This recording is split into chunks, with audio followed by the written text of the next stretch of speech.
ગુજરાતનો આવાજ।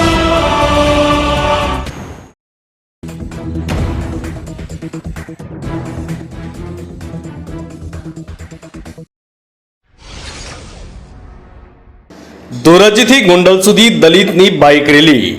ગોંડલમાં આજે યોજાનાર દલિત સંમેલનમાં જવા માટે ધોરાજી શહેર અને તાલુકાના દલિત સમાજના લોકો બાઇક રેલી સ્વરૂપે ગોંડલ જવા રવાના। સાથે અનુસૂચિત સમાજના લોકોએ સૂત્રોચ્ચાર પણ કર્યા અને અનુસૂચિત સમાજ પર અત્યાચાર બંધ કરોના નારા લગાવવામાં આવેલ।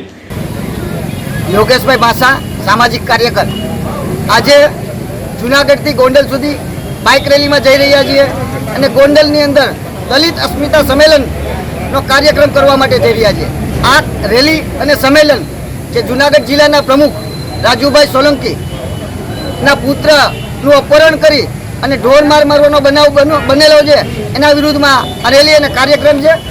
આ કાર્યક્રમ રેલી અને ત્યારે સંમેલનનો કાર્યક્રમ એટલા માટે રાખેલો છે કે જે ગોંડલ પંથક અને સૌરાષ્ટ્ર પંથકમાં જે ગુંડાગર્દીમાં માહિર હોય, જેનું 302 જેવા ગુનામાં જેની ઉપર સજા થયેલી હોય, એ ગુંડા ઉપર અત્યાચાર ઉપર અમે આજે જે ગોંડલ જઈ રહ્યા છીએ ને એના અત્યાચારનો જવાબ દેવા માટે જઈ રહ્યા છીએ। મુખ્ય માંગણી શું છે તમારી? અમારી મુખ્ય માંગણી છે કે સૌરાષ્ટ્રમાં જે આ લોકોની ગુંડાગર્દી ચાલે છે બંધ થાય અને જો સરકાર આ ગુંડાગર્દી બંધ ન કરાવી શકતી હોય તો અમે પણ એટલા સક્ષમ છીએ કે ગોંડલ જઈ અને આ ગુંડાગર્દી બંધ કરાવવા માટે જઈ રહ્યા છીએ।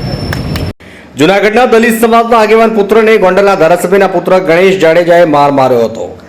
ગણેશ જાડેજાને વધુમાં વધુ કડક સજા થઈ એવી દલિત સમાજની માંગણી। ગોંડલમાં આજે દલિત સમાજનું મહાસંમેલન યોજાશે। ધોરાજીથી અલ્પેશ ત્રિવેદીનો રિપોર્ટ।